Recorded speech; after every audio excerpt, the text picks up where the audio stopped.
Ang mga housemates ay nabigyan ng pagkakataon na muling magsama-sama at mag-swimming sa bahay ni Kuya. Makikita sa larawan na nariyan ang lahat ng housemates upang magsaya at mag-swimming.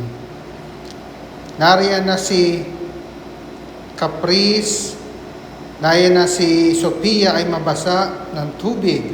Gayon din si Lela, nahulog sa swimming pool, hinulog ni Sophia.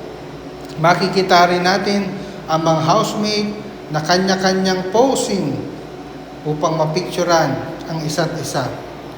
Makikitang masayang-masaya ang bonding at solid talaga ang samahan ng kapamilya, PBB Collab 2.0 at Kapuso.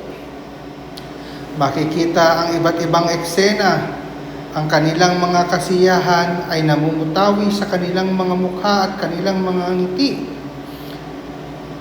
Panay post dito, panay picture, kwentuhan. Ang ashtray, makikita rin ninyo na sila'y magkasama.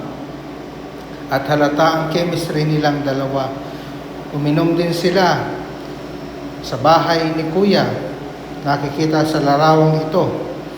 Gayon din makikita ang group pictures nilang lahat sa swimming pool ni Kuya. At pagkatapos mag-swimming ay nag-picture-picture sila sa loob ng bahay ni Kuya. Makikita ang solid na samahan ng kapamilya at kapuso PBB Collab 2.0 edition. Ito ang mga larawan ng after party. At lahat sila ay nag-enjoy ng gabing iyon. At makikita na halatang mamimiss nila si Kuya.